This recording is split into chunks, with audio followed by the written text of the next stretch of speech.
اللہ تعالیٰ نے انسان کو بنایا ہے اور انسان بھولتا بار بار ہے اور خطائیں بھی بار بار کرتا ہے۔ خطا کرنے والا اور بھول جانے والا اللہ کی بارگاہ میں ایسا نہیں ہے کہ وہ ہمیشہ کے لیے ناکارہ ہے، بلکہ اللہ تعالیٰ نے اسے زندگی میں بار بار موقع دیے ہیں کہ تو اپنی خطاؤں سے اور اپنی بھول سے پھر سے دوبارہ اپنی اچھی زندگی میں آ جا، اور اسی کو ہم توبہ کہتے ہیں۔ توبہ کا جو آپشن رکھا گیا ہے انسانوں کے لیے، مسلمانوں کے لیے خاص طور پر، بہت ہمت والا ہے دروازہ ہے، بہت ہمت والا دروازہ ہے۔ اور اسی وجہ سے حدیث پاک میں یہ ہے کہ گناہ کرتا ہے بندہ، پھر توبہ کرتا ہے، پھر گناہ کرتا ہے، پھر توبہ کرتا ہے، یہ کرتا رہتا ہے۔ فرشتے اللہ کی بارگاہ میں عرض کرتے ہیں کہ مولا یہ تو بار بار وہی کرتا ہے، پھر توبہ کرتا ہے۔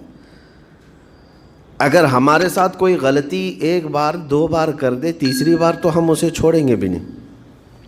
انسانوں کی طبیعت تو یہی ہے، لیکن بندہ جب بار بار ایک خطا کرتا ہے اور پھر توبہ کرتا ہے، پھر خطا پھر توبہ، تو فرشتے جب اللہ کی بارگاہ میں یہ عرض کرتے ہیں کہ مولا یہ ہر بار یہی کرتا ہے، تو جانتے ہیں پروردگار عالم کیا فرماتا ہے؟ ارشاد فرماتا ہے، اے میرے فرشتوں، میرا بندہ مجھے رحمان سمجھتا ہے، اس لیے بار بار توبہ کرتا ہے،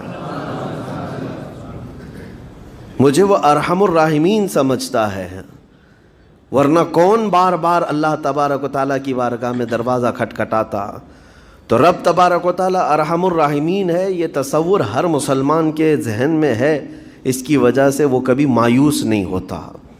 اور شیطان کا سب سے بڑا حربہ کیا ہے جانتے ہیں آپ؟ سب سے بڑا بہکانے کا اور گمراہ کرنے کا اور ہمیشہ گناہوں میں ملوث رکھنے کا سب سے بڑا آلہ، کہ بندے کو سب سے پہلے نا امید کرتا ہے، اب تیرا کیا ہوگا، تو تو بہت برباد ہو چکا ہے۔ یہ جو خیال شیطان ڈالتا ہے دل میں، اس کے بعد پھر وہ بندہ جری ہو جاتا ہے، اب میرے توبہ سے بھی کچھ ہونے والا نہیں ہے، جو جس طرح زندگی چل رہی چلنے دو، ارے 50 سال ہو گئے اب تک میں یہی کرتا رہا، اب کیا سدھروں۔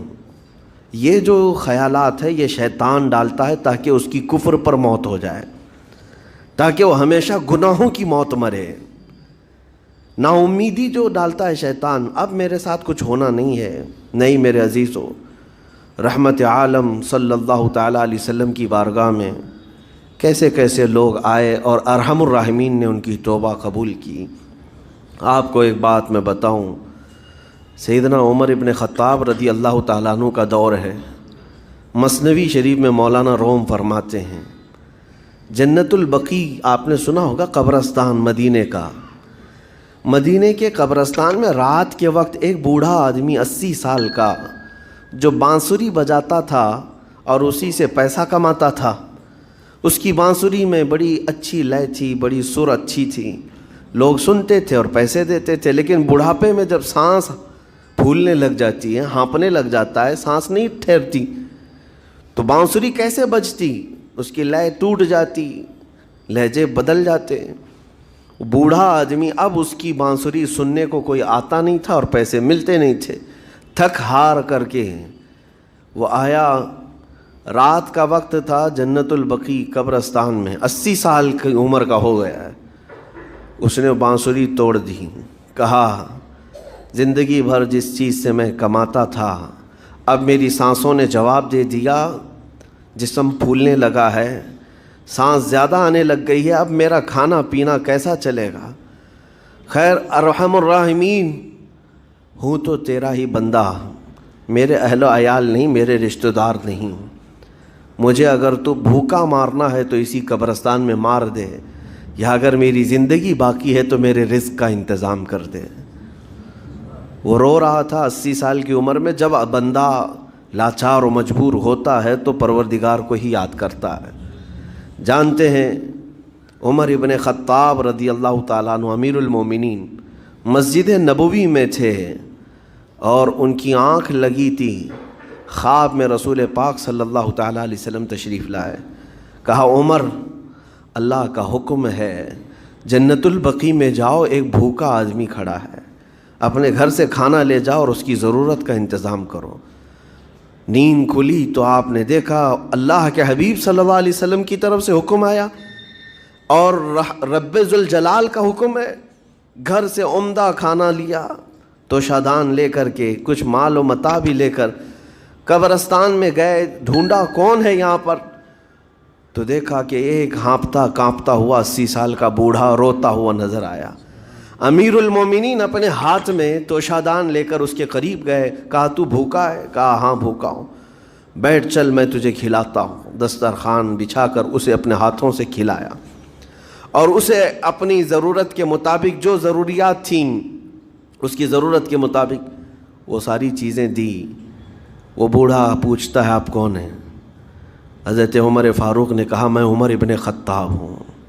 وہ ڈر گیا. حضرت عمر سے کون نہیں ڈرتا تھا کہ کہیں یہ کھلا پلا کر کے مجھے کوڑے نہ ماریں کہ زندگی بھر بانسری بجانے والا آج پکڑا گیا ہے, ہاں آج مجھے یہ سزا نہ دے دے. وہ کانپنے لگا.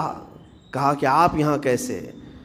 حضرت امیر المومنین کہتے ہیں میں خود نہیں آیا, مجھے اللہ کے رسول نے بھیجا اور رب تبارک و تعالیٰ کا حکم آیا تھا کہ تو بھوکا ہے اور تو نے رزق مانگا ہے اور مجھے تیرے رزق دے کر کے بھیجا گیا ہے. وہ چیخ مار کر کے گر پڑا زمین پر اور رونے لگا اپنے ہاتھ پھیلا کر. کہا سچ فرمایا مولا تو ارحم الراحمین ہے. 80 سال تجھ سے دور بھاگتا رہا, ایک بار کیا تجھے میں نے پکارا, تو نے وقت کے امیر المومنین کو کھانا دے کر بھیج دیا. اللہ رب العزت کی بارگاہ میں نا امیدی اور مایوسی جو شیطان لاتا ہے اس سے بندے بھٹک جاتے ہیں, بہک جاتے ہیں, انہیں توبہ کی توفیق بھی نہیں ملتی.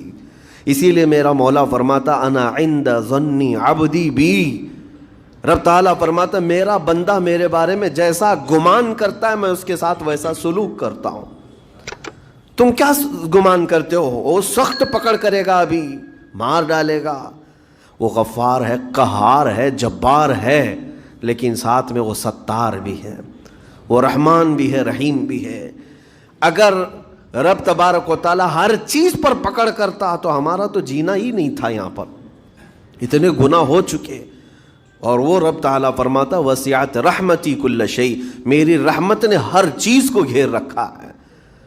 اللہ رب العزت بندوں کو معاف کرنے کا اظہار زیادہ فرماتا ہے. اور جانتے ہیں آپ گناہ جب عام ہوتے ہیں, میں آپ کو اپنے گھر کی بات بتا دوں. میرے گھر میں آپ 4 دن کے مہمان بن کر کے آئے ہیں. کبھی میری کھڑکی توڑ رہے ہیں, کبھی دروازہ توڑ رہے ہیں, کبھی ہمارے گھر کے برتن پٹک رہے ہیں, کبھی فرشی اکھاڑ رہے ہیں. کب تک برداشت کروں گا؟ آپ کو نکال کر باہر کر دیں گے. مہمان نہیں, یہ بلا ہو گئی, یہ گھر سارا اجاڑ رہا ہے. ایک چیز پر چھوڑ دیا جائے, 2 چیز پر چھوڑ دیا جائے, یہ انسانوں کی فطرت ہے, انسانوں کی فطرت. لیکن رب کائنات اپنی کائنات میں ہم بندوں کو اتارا ہے, ہم نے کیا نہیں بگاڑا اس اپنے گناہوں سے اس کی زمین کو لال کر دیا. ہاں اس کی نافرمانی سے ہم نے اس کائنات کے رنگ کو بدل دیا. کھلے عام گناہ, ننگا پن, بے حیائی, عیاشی, سب کچھ ہوتا رہا. اس کی کائنات ہے, اس کی زمین ہے, اس کی سلطنت ہے. اور ان گناہوں کی وجہ سے جانتے ہیں آپ سمندر اللہ کی بارگاہ میں عرض کرتا ہے کہ مولا تو مجھے اجازت دے دے, میں ایسی طغیانی لاؤں گا کہ یہ سب ہلاک ہو جائیں گے. ہوائیں اللہ سے اجازت مانگتی ہیں تو مجھے شدت دے دے, میں اتنا تیز اڑاؤں گی کہ ان کے پرخچے اڑ جائیں. لیکن جانتے ہو اللہ کی طرف سے جواب کیا آتا ہے؟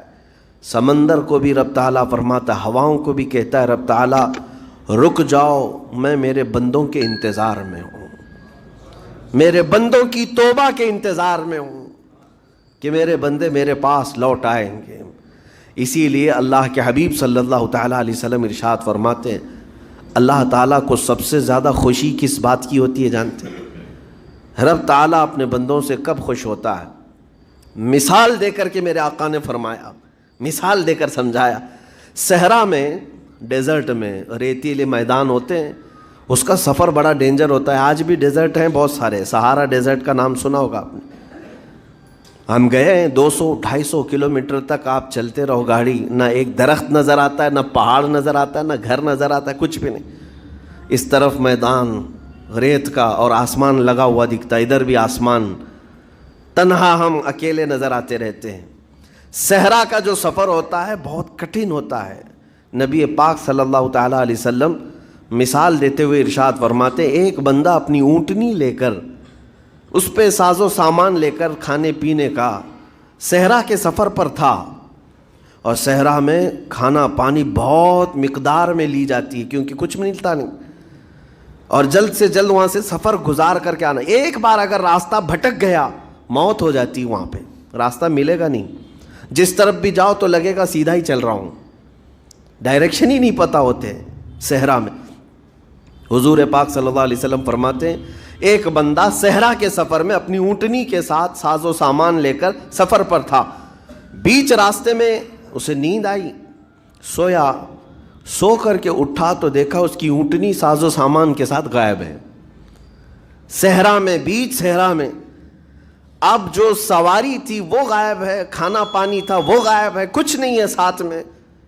گھبرا گیا، پریشان ہوا، اپنی اونٹنی کو ڈھونڈتا ڈھونڈتا تھک گیا. کبھی ادھر کبھی ادھر، کبھی ادھر کبھی ادھر، ہر جگہ کہیں کوئی نشان نظر نہ آئے. اور جب سواری نہیں ہے تو اب کئی 100 کلومیٹر کا بغیر کھانے پینے کے کیسے سفر کرتا. تھک ہار کر کے دوسرا دن ہو کہ تیسرا دن ہو، ایک جگہ وہ بندہ سو گیا.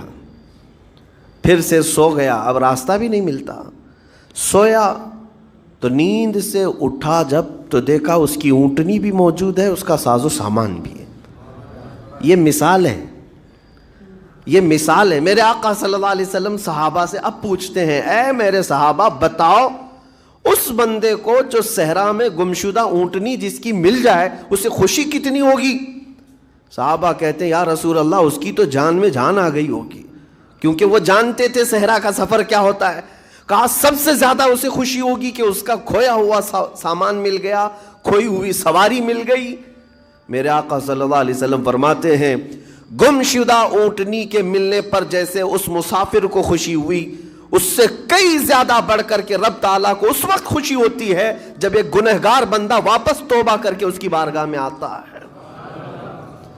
رب تعالیٰ کی بارگاہ میں جب بندہ پلٹ کر کے آتا ہے، رب تعالیٰ فرشتوں پر اس بندے کو دکھا کر رشک کرتا ہے. ارشاد فرماتا ہے میرا بندہ میرے پاس آ گیا، میرا بندہ میرے پاس آ گیا ہے.